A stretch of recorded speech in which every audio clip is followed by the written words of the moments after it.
Možeš Ivana na sredinu sad više.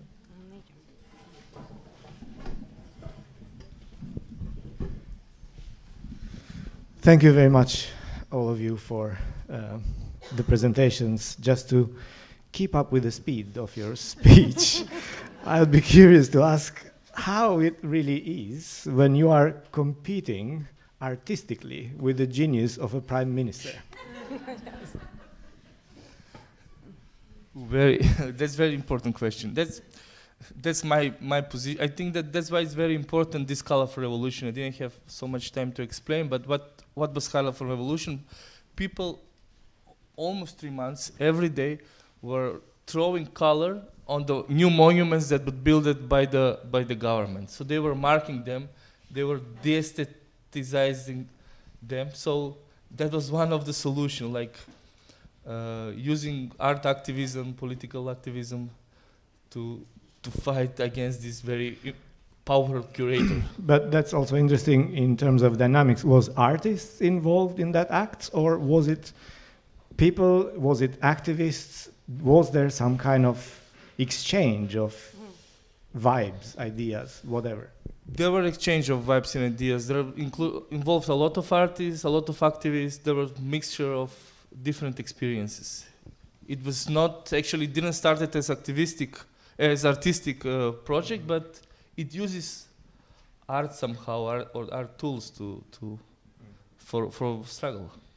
I just want to add to this, like what this prime minister did in the past 10 years. Basically, he created a binary society, like divided society. On one hand, you have like these institutions, powerful institutions and artists that are supporting this, and on the other hand, you have like non-profit organizations and independent artists that are really trying to work in this kind of situations, and they are really, really, as I said, marginalized. They don't have a space where they can express their opinion. So in this, as I've said, like we don't have any rights how to kind of work there, and nor budgets to do that. We don't have like a structured system how these NGOs could be supported. So in this like situation, it's really hard kind of we really have to be really creative how to respond to this kind of situation. And it's always kind of have to be always ready to do that. Mm-hmm. Helena, you spoke about Radio Athenes as an effort that would try to create situations of encounters, because you felt like on one hand side there is the big emphasis of the government on the cultural heritage. On the other hand side, maybe it was a lot of emphasis in the international superstars of contemporary art. And you talk about a smaller scale, an intimate kind of meeting. I'm curious to know what is the audience for these meetings, and how does that kind of shape your program? Well, like I said, our basic reason to exist was to address the audience that is composed of artists, of curators, of professionals. So in antithesis to, what many other institutions in countries such as yours, or Germany, Britain, that already have a place where people can go and look at things and talk about them. In Greece, we've had traditionally this hiatus, let's say. Visual culture has never been important, whereas theater, for instance, or literature is something that everybody follows. It's part of life. And so Radio Athens was attempting to be something like an ICA, at least as an ICA, the way it originated back in the 60s, of course, updated to today's needs. And we try to create this community and also be a bridge between what is happening in Athens and elsewhere. So, always when you have someone coming in town, you have so much to say and you can share this knowledge, and the same is when you can go as a guest somewhere and share your ideas. This is like from an external point of view, my kind of experience is that even in the guise of the big economical collapse in Greece, my feeling is that the art galleries are doing quite well. No, I think that's probably something that, I don't know, you see a couple of galleries doing the art fairs, then you assume that, okay, they're managing somehow. I think a lot of people in Athens are just, having income from somewhere else, and they pour it into this because, like Maria said, I don't know what else to do. So you'll see that there was a very interesting situation in the 90s where you had lots of different spaces with international programming, and now if you look a bit closely, you'll see that they have all shrunk in many ways, and they don't have that many exhibitions. And so even museums, the fact that we could host exhibitions at the Benaki Museum and the Museum of Cycladic Art is only because they don't have a budget to have a full program. So this sort of opened the door for us. If we could secure the budget and they like the idea clearly, they wouldn't do something they would dislike. There's an opportunity for us to also reach a wider audience because they have a wider audience than we do. It would be interesting because we had time to look through what is going on, performances from the government, from how people responded to that and this and that. But actually, Akto, the festival, it's a public art festival. It's one of the main things that you have been engaged with in the last 11 years. What was the urge for it? What kind of importance it had for you? Why did you start to do that? And also, under what circumstances? You mentioned briefly a few things, how it really tries to navigate in different circumstances, with support, without support. How does one basically make things happen in that context? Yes, maybe I can start, but Akto was formed actually in 2006.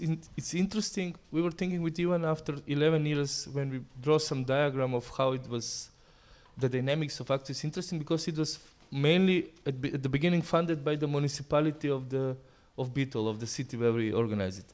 And of the 5th edition, the mayor came on the opening, he gave some speech, like, this is very important for us, contemporary art and everything. And as the situation was escalating, and as the totalitarian system was becoming more and more repressive, we also changed the approach and tactics, and they changed it. So first the idea was to organize something that will be important for the local community regarding contemporary art. But as the society was changing, we were changing with our project, and at the end, at the jubilee, we make serious collision with the politics and what they were doing, which shows somehow that contemporary art or our work should be closely connected with the local context and life. It shouldn't be isolated, which is doing this government. They are isolating art from the real life, and they're making like this elite, how to say, I don't know how to define, elite nationalistic culture. So when you're talking about Akto, I can say that. Maybe we can take some questions from the audience.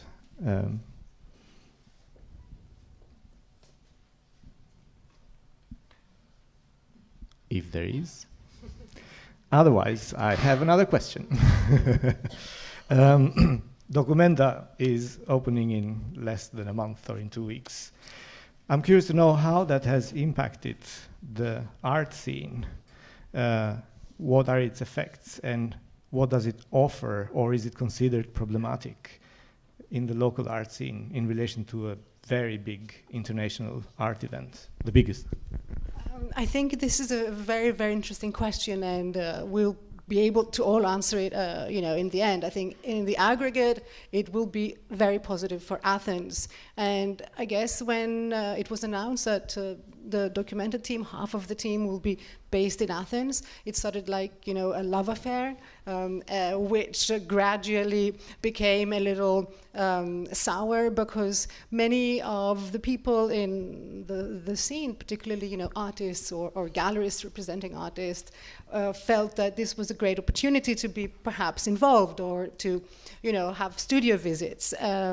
But this did not happen as such. That was not part of the Documenta program to begin with. And so we are in a city where you have polarized attitudes towards Documenta. So some are extremely positive toward the program, and some are very hostile. And that was partly the reason why we decided to produce All Collected Voices, this sound archive that will involve both the pro and the ones against Documenta. So we see in the end, you know, what has actually happened, and what does that mean about this particular edition of Documenta, but also about the institution in general. So I think it's going to be a very exciting time, and see if they will leave a legacy behind, or will have it destroyed. Even dynamics within the city, because they've involved clearly, you know, not just artists, galleries, but also major institutions like the National Museum, which had its own bag of problems and financial setbacks. So, yeah. Do we have some more time, or one more minute, or one more question? There is a question.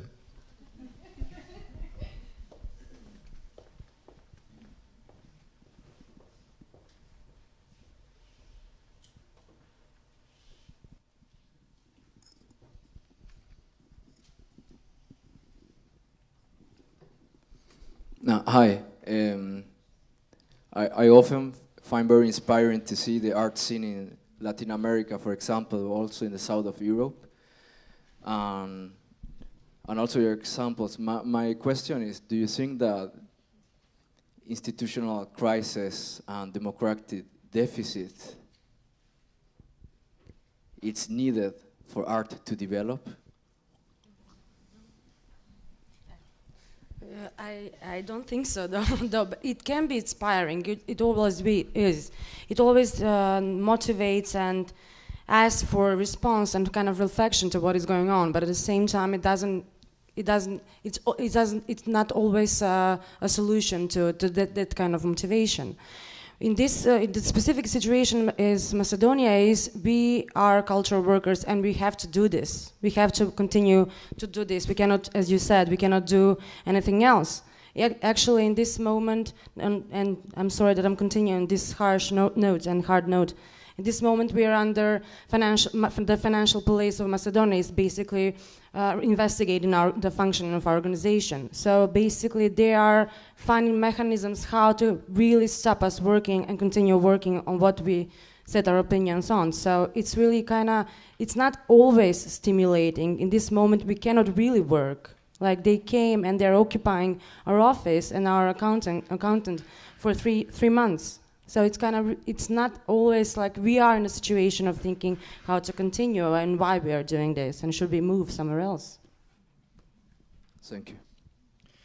Thank you very much. We will have time to continue conversations in the workshops with each of our guests. Thank you. Lunch.